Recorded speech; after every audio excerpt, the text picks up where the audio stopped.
வணக்கம். நான் ரம்யா.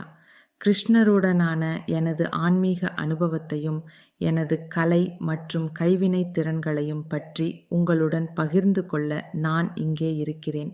அதனால் நான் கற்றுக்கொண்டதை உங்களுக்கு கற்பிக்க விரும்புகிறேன்.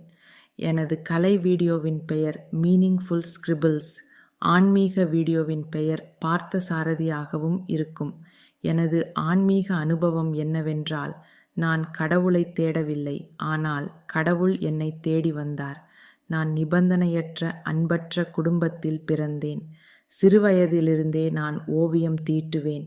இந்து கடவுள்கள், தஞ்சை ஓவியம் போன்றவற்றைச் செய்கிறேன். நான் கலை செய்யும்போது ஆழ்ந்த தியானத்தில் ஈடுபடுவேன். ஆனால் அது தியானம் என்று எனக்கு புரியவில்லை. அதனால் அதுதான் எனது நச்சு வாழ்க்கையிடத்திலிருந்து தப்பித்து என் பொறுப்புகளிலிருந்து தப்பிக்க ஒரே வழி. நான் சின்ன வயசுல இருந்தப்போ தேர்வுகளுக்கு தயாரானதில்லை. தேர்வு நாளின் காலையில் நான் பக்கத்தை திறக்கும்போது படித்துவிட்டு செல்வேன். நான் படித்தது என் தேர்வுகளுக்கு வரும். அப்படித்தான் நான் 11 மற்றும் 12ஆம் வகுப்பில் தேர்ச்சி பெற்றேன். கடவுள் எப்போதும் எனக்கு உதவி செய்து கொண்டிருந்தார். ஆனால் நான் உயர்ந்த சக்தியை அடையாளம் காணாத போதுதான் இது நடக்கும்.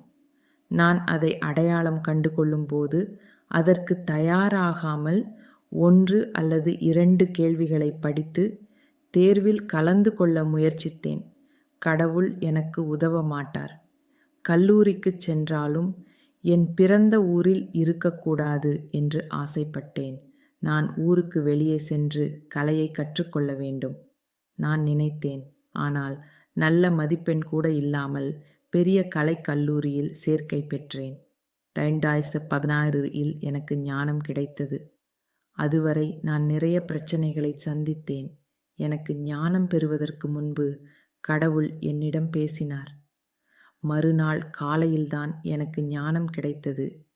யாராவது ஞானம் பெற முயற்சித்தால் எனது வீடியோக்கள் உதவியாக இருக்கலாம். ஆனால் இவை அனைத்தும் உங்கள் வாழ்க்கை அனுபவத்தை பொறுத்தது. உங்கள் வாழ்க்கை அனுபவத்தின்படி இது உதவியாக இருக்கலாம் அல்லது இல்லாமல் இருக்கலாம். நீங்கள் விரும்பினால் பார்த்து பின்தொடரவும்.